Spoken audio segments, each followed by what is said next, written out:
Ça, c'est une vidéo que vous m'avez énormément demandé, les liens d'âme. C'est quoi? Ça sert à quoi? Et comment on les reconnaît? La première chose à savoir, c'est qu'il en existe plein de types différents, chacun avec une vibration particulière et une mission bien précise dans notre vie.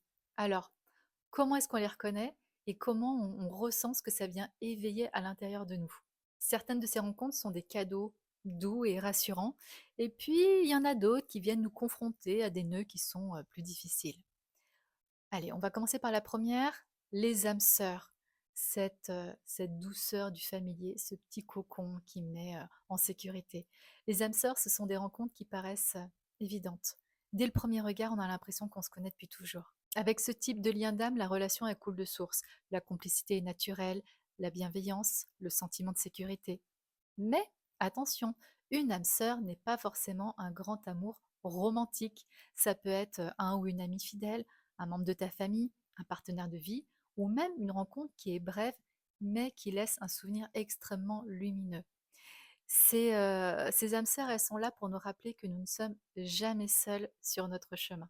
Ensuite, on a les liens karmiques. Ça, ce sont les histoires qui sont inachevées.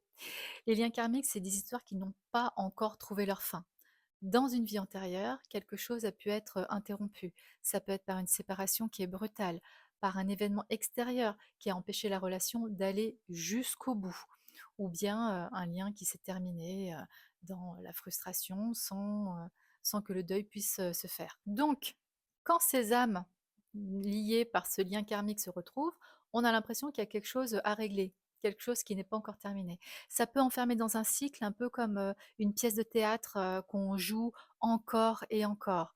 Alors parfois, la relation karmique demande juste à mettre un point final, accepter que c'est terminé pour pouvoir se libérer. Et parfois, au contraire, elle vient donner la possibilité de continuer quelque chose qui n'avait pas pu aboutir auparavant. C'est un lien qui est extrêmement puissant, mais qui demande beaucoup de clarté pour ne pas se perdre dans une illusion ou rester attaché à une histoire qui peut-être doit être laissée derrière soi. Allez, on se retrouve partie 2. On parle flamme jumelle, âme jumelle et compagnon de route. À tout de suite.